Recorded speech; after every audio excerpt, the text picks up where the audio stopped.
So hi everyone. So today's session we are going to see about CAM 16 test 3 reading passage 1. Okay.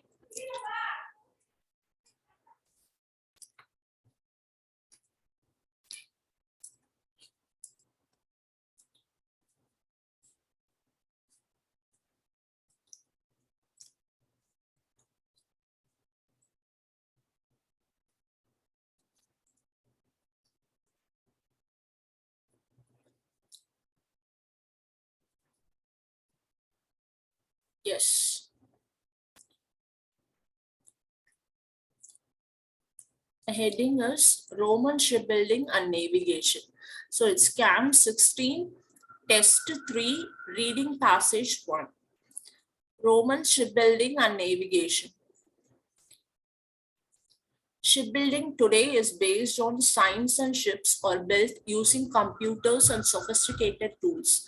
Shipbuilding in ancient Rome, however, was more of an art relying on estimation, inherited techniques, and personal experience.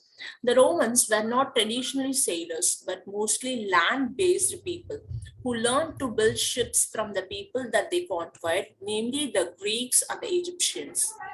There are a few surviving written documents that give descriptions and representations of ancient Roman ships, including the sails and rigging. Excavated vessels also provide some clues about ancient shipbuilding techniques.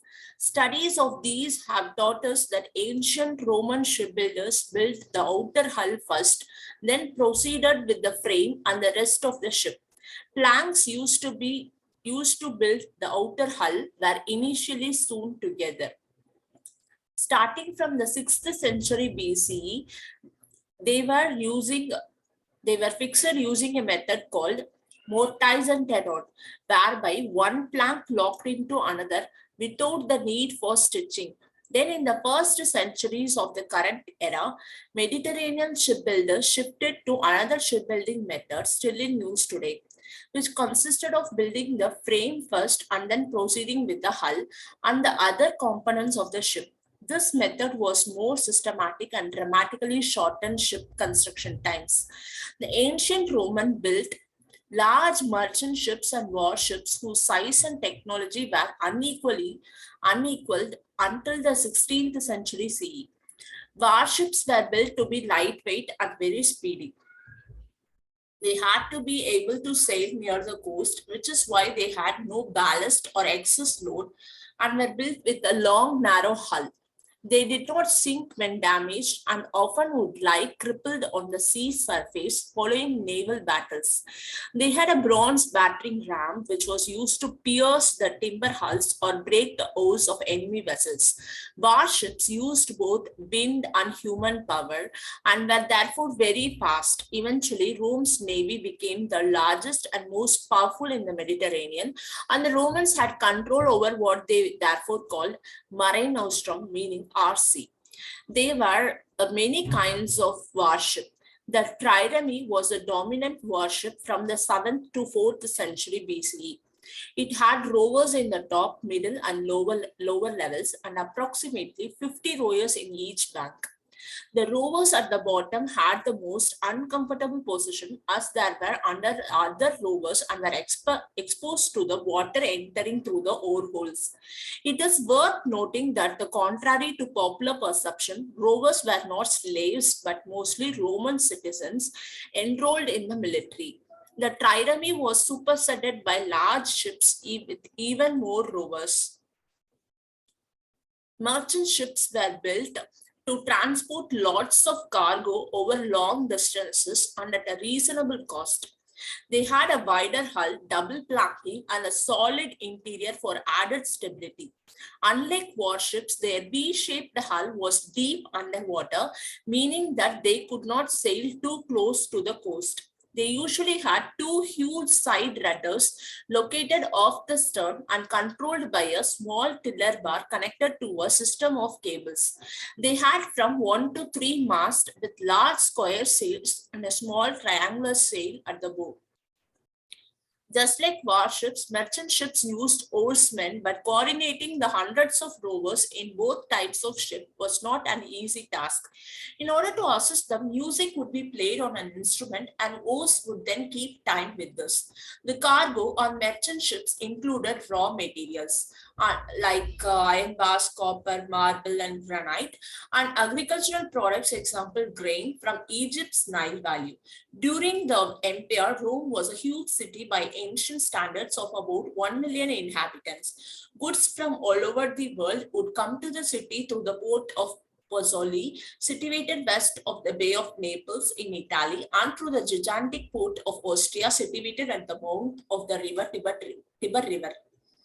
Large merchant ships would approach the destination port and, just like today, be intercepted by a number of towboats that would drag them to the quay. The time of travel along the many sailing routes could vary widely.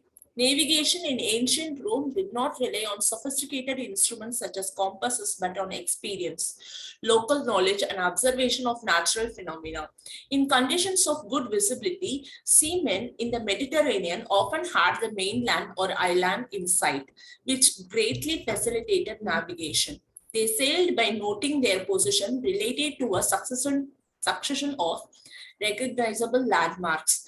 When weather conditions were not good, where land was no longer visible, Roman mariners estimated directions from the pole star or with less accuracy from the sun at noon. They also estimated directions related to the wind and swell. Overall, shipping in ancient Roman times resembled shipping today, with large vessels regularly crossing the seas and bringing supplies from their empire. So first to five is going to be true or false, not given. So if agrees, you're going to say true, contradicts, it's false, no information, it's not given. So first question is, Roman shipbuilding skills were passed on to the Greeks and Egyptians. So Romans shipbuilding skills were passed on to Greeks and Egyptians is my first question.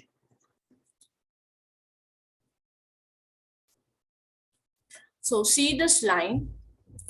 Romans were not traditionally sailors, but mostly land-based people who learned to build ships from people that they conquered, namely the Greeks and the Egyptians. So this says they are land-based people and they conquered the skills from Greeks and Egyptians.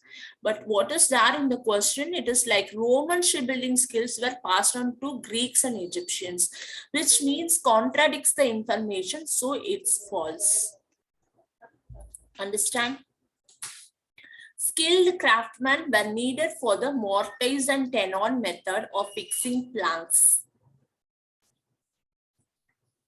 So again, I go with the keyword mortise and tenon.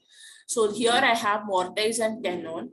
So they fixed using a method whereby one plank locked into another without the need for stitching. So I didn't get any information that skilled people are required for this mortise and tenon method, which is there in the question. So which means it's not given. I hope you are able to understand. The later practice by Mediterranean shipbuilders involved building the hull before the frame. So they built hull before the frame.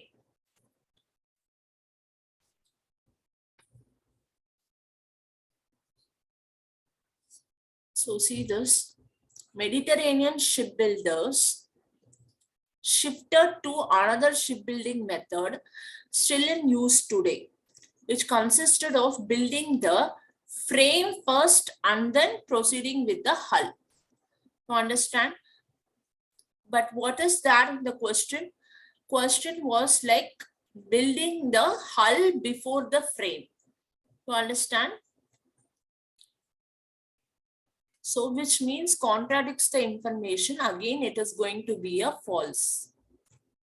The Romans called the Mediterranean Sea Mare Nostrum because they dominated its use. So again, I go to the passage. So see this. Romans navy is the most powerful in the Mediterranean and they called Mare Nostrum, meaning our sea. So it's going to be true. Understand? Most rowers on ships were people from the Roman army. So rowers on ships were people from Roman army. So see this line. It is worth noting that contrary to the popular perception, rowers were not slaves, but mostly Roman citizens who enrolled in military. That makes sure the answer is true.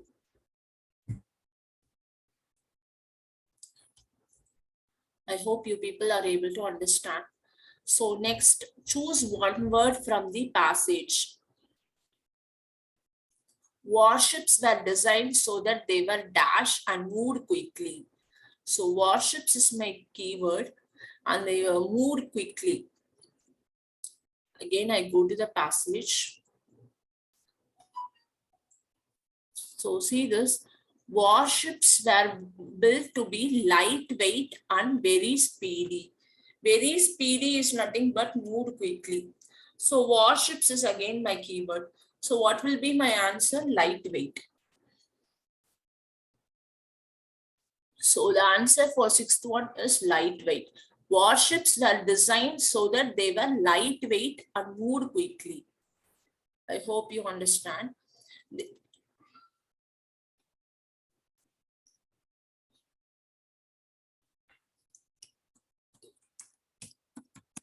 Yes.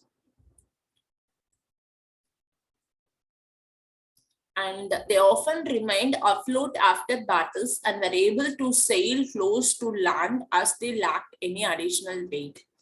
A battering ram is made of dash. So battering ram is made of, so see this, they had a bronze battering ram. You understand? So battering ram is made of bronze. So a battering ram made of bronze.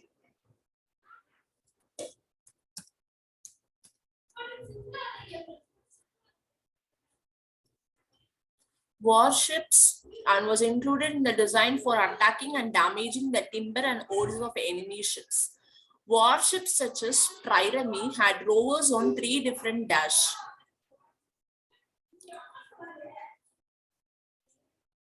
So see this, trireme is my keyword. Trireme was the dominant warship from the 7th and 4th century BC. It had rowers in the top, middle and lower levels. Okay. So what will be the answer?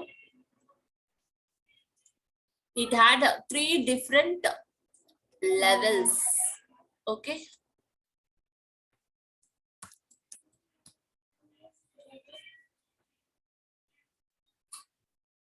Unlike warships, merchant ships had a broad dash that lay far below the sea.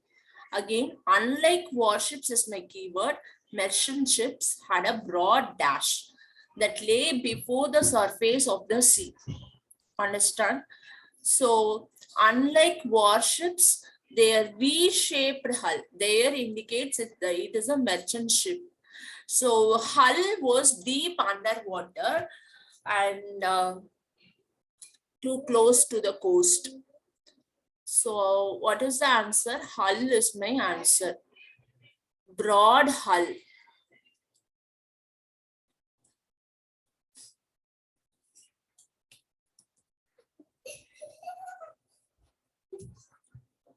So merchant ships were steered through the water with the help of large rudders and a tiller bar.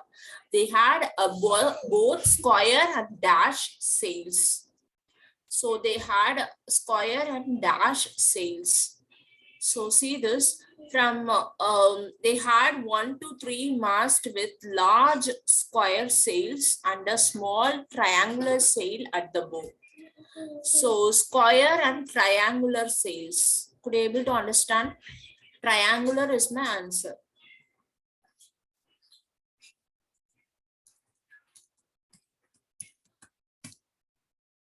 Yes.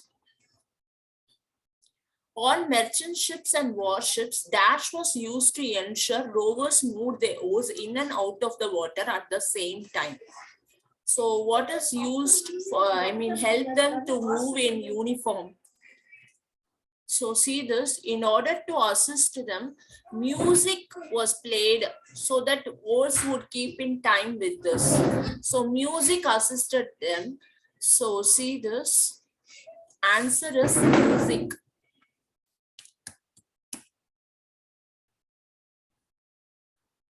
Quantities of agricultural goods such as dash were transported by merchant ships to the two main ports in Italy. So what are the agricultural goods that were being transported? See this paragraph. So we have grain from Egyptian's Nile Valley, which is one of the agricultural product which is being transported. So see, the answer is grain. Okay.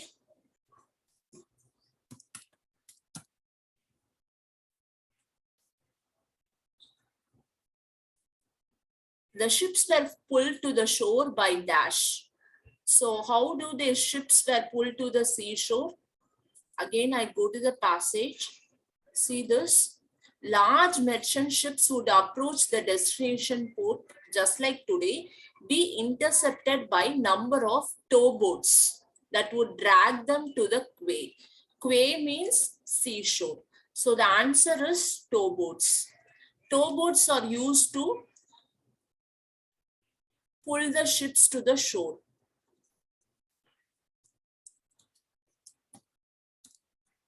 Yes.